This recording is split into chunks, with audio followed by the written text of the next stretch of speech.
Let's spike crime की कहानी। वो सीना ठोक कर कहते थे कि वो देश के अकेले एमपी हैं जो कारगिल युद्ध लड़ने के लिए तैयार थे। बिहार के बाहर निकलिए या फिर इंटरनेट खंगालिए तो ऐसा लगता है कि जंगल राज का सबसे बड़ा चेहरा वही थे, मोहम्मद शहाबुद्दीन।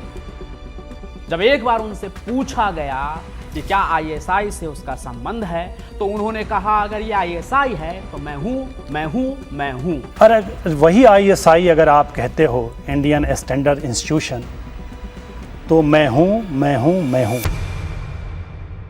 आज सिवान के साहब के बारे में ना ऐसी बात करने जा रहा हूं, उन कहानियों को कुरेदने जा रहा हूं जो कईयों को तो बहुत अच्छा लगेगा लेकिन कईयों को हद से ज्यादा बुरा। कुछ तो ये भी कहेंगे कि हम तेजाब कांड वाले मोहम्मद शहाबुद्दीन को हीरो बना रहे हैं, पर ऐसा कुछ भी नहीं है। वो हीरो थे या विलन थे, ये सिवान की जनता से बेहतर कोई नहीं जान सकता है। लेकिन मेरा काम है आपके लिए कहानी लाना और आपके हिसाब से कहानी लाना। कई लोगों का कमेंट आता है कि पत्रकार तुम सिर्फ साहब के बारे में बुरा ही कहते हो यार, उनके अच्छे काम नहीं दिखाते। तो देखिए, हम कहानी सुनाते हैं जो क्राइम से जुड़ी होती है तो ज्यादा फोकस क्राइम पर ही होता है। लेकिन आपकी बात भी सही है, दोनों पक्ष को देखना चाहिए। कोर्ट भी अपराधी के दोनों साइड को देखते हैं, इसलिए आज मैं भी आपको कहानी कुछ वैसे ही सुनाऊंगा, लेकिन थोड़ा विवाद है। क्या सही और क्या गलत है वो आप कमेंट में बताइएगा। तो देखिए, जब कोई विधायक या सांसद होता है तो उसकी क्या, उसके पूरे परिवार की इज्जत कई कई गांवों में होती है। लेकिन सिवान के शहाबुद्दीन इस मामले में बड़े बदनसीब रहे। उन्हें अपने लोगों से तो आज भी प्यार मिलता है, कमेंट में भी दिखता है, लेकिन बिहार से बाहर निकलिए या फिर इंटरनेट खंगालिए ना तो ऐसा लगता है कि जंगल राज का सबसे बड़ा चेहरा वही थे जिन्होंने तेजाब कांड किया, खुद को पुलिस प्रशासन से ऊपर समझा और तो और उनके घर से पाकिस्तानी हथियार भी मिले। पर इससे अलग कैसे थे सिवान के साहब, आइए उस कहानी को शुरू करते हैं जिसके बारे में सब बात नहीं करते। तो देखिए, हमने इस कहानी को समझने के लिए ना बहुत कुछ पढ़ा और बहुत लोगों को सुना जो उस दौर की कहानियां सुनाते मिल जाते हैं। अब इन सभी चीजों के बाद एक बात तो तय है कि मोहम्मद शहाबुद्दीन की छवि चाहे कितनी भी क्रूर रही हो, लोग कहते हैं कि उन्होंने कभी भी हिंदू मुसलमान के नाम पर राजनीति नहीं की। उनके गैंग में हिंदू और मुसलमान दोनों शामिल थे और तो और ऐसा भी कभी नहीं हुआ कि सांप्रदायिक दंगे करवाने में उनका नाम सामने कभी आया हो। लेकिन फिर भी अपराध और सत्ता का गठजोड़ जब एक हद पार कर जाता है ना तो उसका असर दूर तक दिखता है। पुलिस की कई रिपोर्ट्स में लिखा गया कि शहाबुद्दीन के पास पाकिस्तान से आए हथियार मिले। उन पर आरोप लगा कि वो आईएसआई से जुड़े हुए थे। उनके घर से AK-47 और AK-56 भी बरामद हुई जो बेहद खतरनाक हथियार माने जाते हैं। लेकिन शहाबुद्दीन हमेशा इन आरोप से इनकार करते रहे। उनका कहना था कि जब वो सालों से अपने घर नहीं गए तो उनके गैर मौजूदगी में वहां क्या मिला, इसके लिए उन्हें कैसे दोषी ठहराया जा सकता है। उन्होंने कहा कि हिंदुस्तान के प्रति वो वफादार थे और ये आरोप उनके खिलाफ साजिश के तहत लगाए गए थे। अब सवाल उठता है कि क्या सच में शहाबुद्दीन देशद्रोही थे या देशभक्त। अब देखिए, देशद्रोह जैसा तो कुछ भी अब तक उन पर साबित नहीं हुआ है, लेकिन देशभक्ति के किस्से सुनने को मिलते हैं। उनके चाहने वाले लोग आज भी आपको ऐसा कहते हुए मिल जाएंगे कि अगर देशद्रोही जैसा कुछ होता तो कारगिल युद्ध के दौरान वो खुद राष्ट्रपति को पत्र लिखकर ये क्यों कहते कि उन्हें सेना में शामिल किया जाए। जी हाँ, मोहम्मद शहाबुद्दीन की यह दिली इच्छा थी कि वो देश के लिए बॉर्डर पर जाकर पड़ोसी मुल्क पाकिस्तान से भारत के लिए युद्ध लड़े। और ये बात सिर्फ कहने की बात नहीं है, उन्होंने राष्ट्रपति को लिखे अपने पत्र में कहा कि वो एनसीसी कैडेट रहे हैं, हथियार चलाना जानते हैं, उनके पास लाइसेंस भी है और वो देश के लिए लड़ सकते हैं, बस एक मौका दिया जाए। वो कारगिल जाकर पाकिस्तान के खिलाफ लड़ाई लड़ना चाहते थे। हालांकि ये अनुमति उन्हें नहीं मिली, लेकिन ये दिखाता है कि वो खुद को भारत का सच्चा नागरिक मानते थे और वो सीना ठोक कर कहते थे कि देश के अकेले एमपी थे जिन्होंने युद्ध लड़ने का प्रस्ताव रखा था। हालांकि इसके बावजूद उन पर यह भी आरोप लगा कि कश्मीरी आतंकियों के साथ उनके रिश्ते थे। ये भी कहा गया कि आतंकियों ने शहाबुद्दीन तक सेब की पेटियों में छुपाकर गोला बारूद भेजा। हालांकि यह आरोप अदालत में कभी सिद्ध नहीं हो सका। पर एक सच ये भी था कि शहाबुद्दीन के घर से भारी मात्रा में हथियार मिले थे, जिनमें कई तो पाकिस्तान से तस्करी कर लाए गए थे। लेकिन सीवान के पूर्व सांसद अपनी छवि को इससे ठीक उलट बताते थे।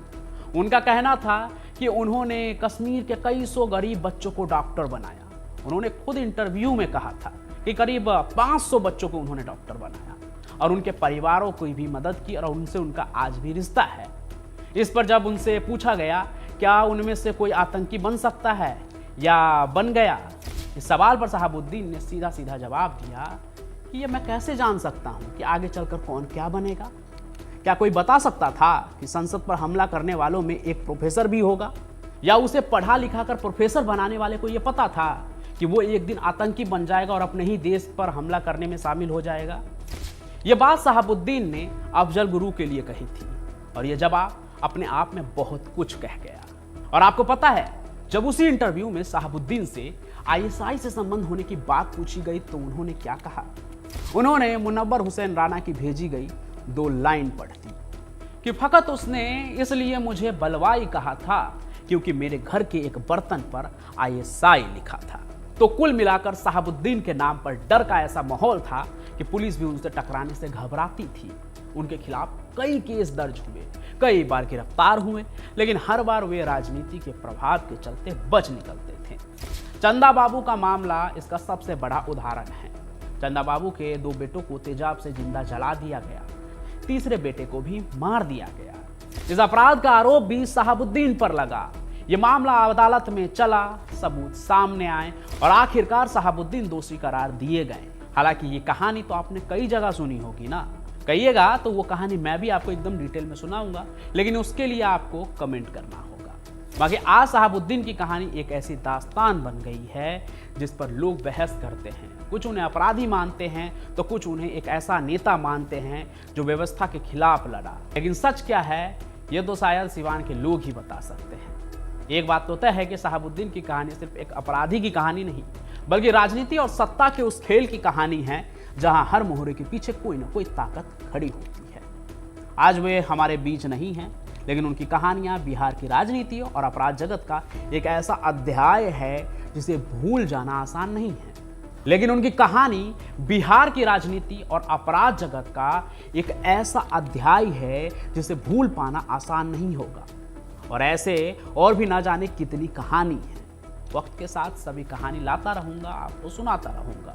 बाकी सवाल यह है कि सिवान के साहब देशभक्त थे या कुछ और, इसका फैसला आप खुद कीजिए, सोचकर समझकर और कमेंट में लिखिए। बाकी आज की इस कहानी को लाइक कीजिए, ज़्यादा से ज़्यादा शेयर कीजिए और हमारे इस चैनल को सब्सक्राइब जरूर कर लीजिए।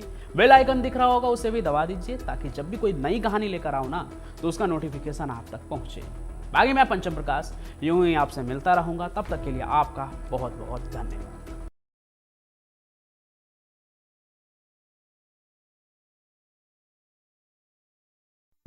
आप सुन रहे थे let's mic more than radio. Follow कीजिए हमें हमारे सोशल मीडिया प्लेटफॉर्म्स पर।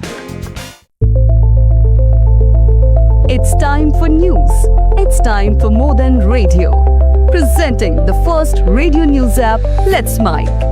Let's Mic, a news-based app on your phone where you get to watch and listen news, talk shows, interviews, radio show podcasts.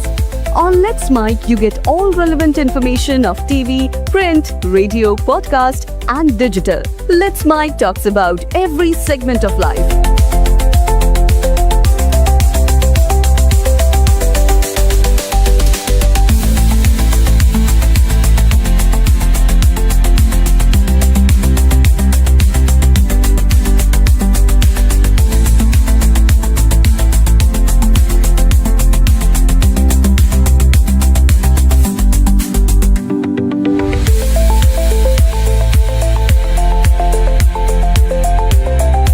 Download the app now from Play Store. Available both on Android and iOS mobile phones. Follow us on YouTube, Instagram, Twitter, LinkedIn, Facebook, Telegram, WhatsApp, Snapchat. Let's talk, let's connect, and let's mic.